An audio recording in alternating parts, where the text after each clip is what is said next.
Recuerda que puedes escuchar este audio horas antes de su estreno y sin publicidad suscribiéndote en cesarvidal.tv.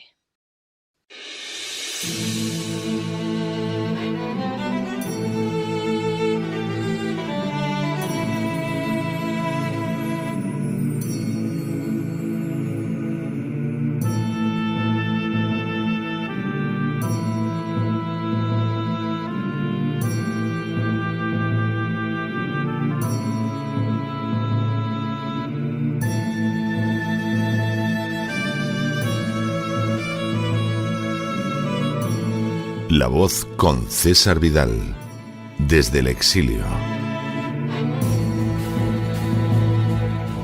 Muy buenos días, muy buenas tardes, muy buenas noches y muy bienvenidos a esta nueva singladura del programa La Voz.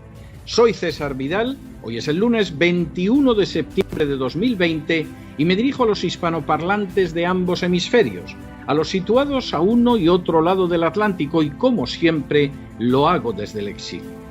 Corría el año 1968 cuando en el 10º Festival de la Canción celebrado en Benidorm apareció un cantante desconocido que había comenzado a componer canciones mientras estaba convaleciente de un grave accidente que pudo costarle la vida.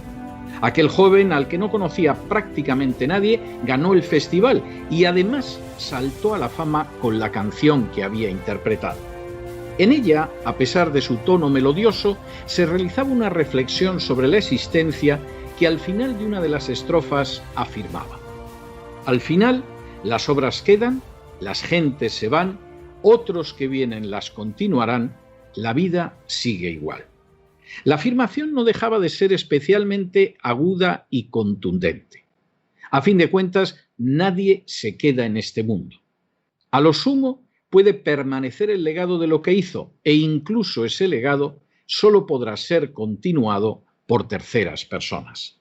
Así, en no escasa medida la vida continúa y lo hace sin especiales variaciones. Por cierto, el cantante en cuestión se llamaba Julio Iglesias y la canción se titulaba La vida sigue igual. El fin de semana pasado falleció Ruth Bader Ginsburg, miembro del Tribunal Supremo de los Estados Unidos. Sin ánimo de ser exhaustivos, los hechos son los siguientes. Primero, Ruth Bader Ginsburg fue juez asociado del Tribunal Supremo de Estados Unidos desde el año 1993 hasta su muerte en el año 2020. Segundo, Ruth Bader Ginsburg fue nominada por el presidente Clinton y se convirtió en la segunda mujer que entró en el Tribunal Supremo. Tercero, hija de un inmigrante judío procedente de Ayesa, Ruth Bader Ginsburg estudió Derecho en diferentes universidades. Al término de su carrera consiguió su primer puesto gracias a las presiones recibidas por el juez Edmund L. Palmieri, al que se amenazó con que no tendría para cubrir puestos a ningún estudiante de Colombia si no le daba un puesto en el tribunal a Ruth Bader Ginsburg. En este sentido, Palmieri se mostró mucho más fácil de presionar que el juez judío Frankfurter, que había rechazado de plano la posibilidad de otorgar un puesto en su tribunal a Ginsburg. Cuarto, a inicios de los años 60, Ruth Bader Ginsburg investigó en la Universidad de Lund, en Suecia.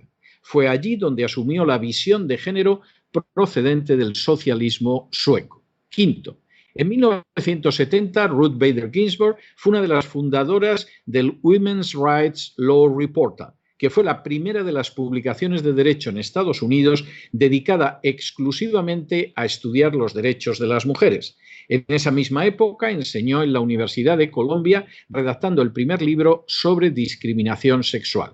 Sexto, en 1972, Ginsburg fue una de las fundadoras del proyecto de los derechos de las mujeres en la Unión Americana de Libertades Civiles. Durante esa época defendió distintos casos de discriminación sexual, escogiendo en ocasiones defender a hombres y cambiando de manera reveladora el término sexo por el de género.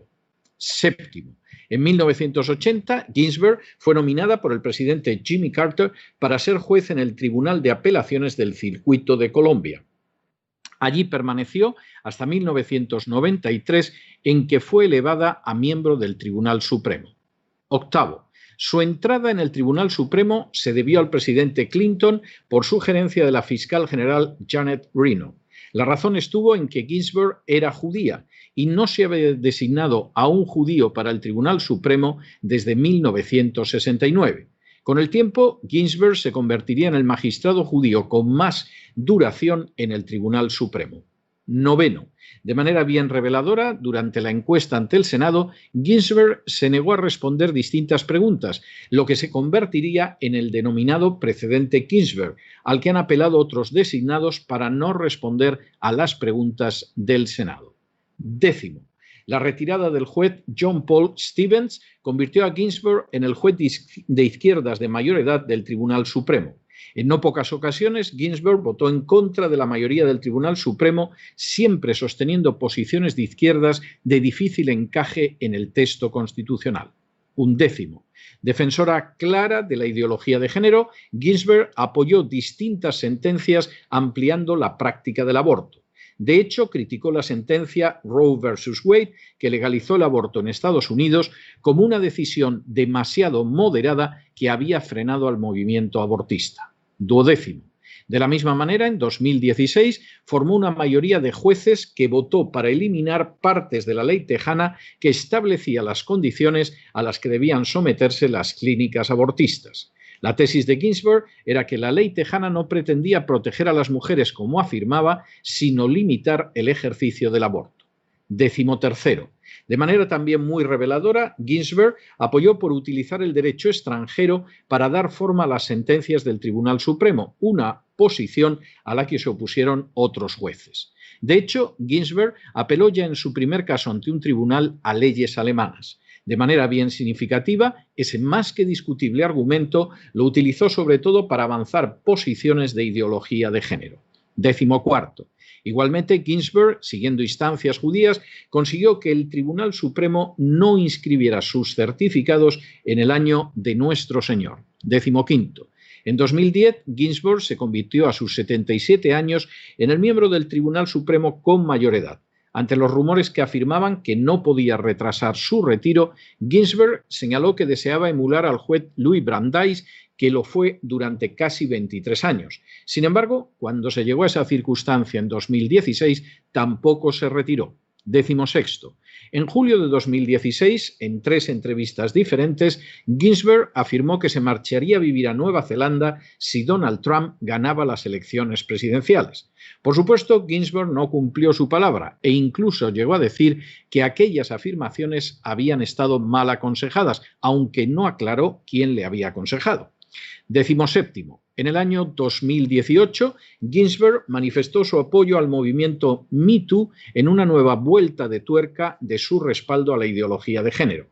De manera nada sorprendente, en estos años su vida ha sido llevada al cine de manera claramente propagandística y falaz, tanto en forma de película como de documental. Y decimoctavo, a su muerte este fin de semana, Ginsburg tenía 87 años, siendo aclamada de manera casi unánime en una falta total de análisis de su labor y una repetición de las consignas propagandísticas de la izquierda. Aunque este fin de semana la prensa se volcó en elogios desmedidos de Ruth Bader Ginsburg, la realidad es que son los hechos más que las palabras los que definen el legado auténtico de su persona. Al respecto, la trayectoria de la juez Ginsburg no pudo ser más clara. Favoreció el aborto siendo responsable directa de la muerte de millones de criaturas indefensas en los abortorios. Favoreció la discriminación positiva, uno de los instrumentos que más ha erosionado la igualdad ante la ley en Estados Unidos, que más ha dañado el cumplimiento de la Constitución y que más ha hundido en la miseria a sectores de la población favorecidos por estas normas. Favoreció el cambio legal desde el Tribunal Supremo y no desde el Legislativo, dañando gravemente la separación de poderes esencial para la democracia en Estados Unidos. Favoreció el recorte de los derechos de los estados de tal manera que la ideología de género pudiera imponerse a escala nacional, despreciando las decisiones legislativas de los distintos estados de la Federación. Favoreció también la agenda de género, siendo responsable directa de la legalización del matrimonio homosexual. Favoreció de la misma manera la posibilidad de una invasión migratoria y favoreció que la legalidad de Estados Unidos se subordinara a la legislación extranjera. Ginsburg ha sido calificada como notorious o notoria, y quizá el calificativo no sea injusto a fin de cuentas. Porque Ginsburg no fue una defensora de la Constitución, ni de la legalidad, ni de la libertad. Fue, por el contrario, un viejo instrumento del feminismo colocado al servicio de la agenda globalista. No puede sorprender que estuviera encantada de que la convirtieran en un icono de la ideología de género y que no deseara retirarse a toda costa. Sin embargo, como decía la canción de Julio Iglesias, al fin y a la postre Ginsburg ha muerto y en realidad de ella solo sus obras quedan. Unas obras que no son positivas, porque limitó la libertad, porque acentuó el intervencionismo estatal, porque dañó a la familia natural, porque pretendió someter la legalidad americana a las normas de otras naciones y sobre todo porque compartió la responsabilidad de la muerte de decenas de millones de criaturas indefensas en los abortorios. Esa es la realidad, aunque a diferencia de lo que señalaba Julio Iglesias en su canción, ahora es posible y más que deseable que sus obras no sean continuadas por otros y que la vida no siga igual. En el tiempo que han necesitado ustedes para escuchar este editorial, la deuda pública de España ha aumentado en cerca de 5 millones de euros y una cantidad ha ido a parar a medios de comunicación que no han hecho nada más que repetir sandeces en relación con la juez Ginsburg. Muy buenos días, muy buenas tardes, muy buenas noches. Les ha hablado César Vidal desde el exilio. Que Dios los bendiga.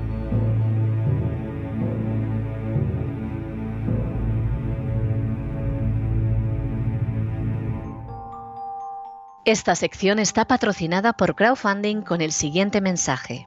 Nuestro Señor Jesucristo, el único Dios verdadero, es misericordioso y nuestro Salvador.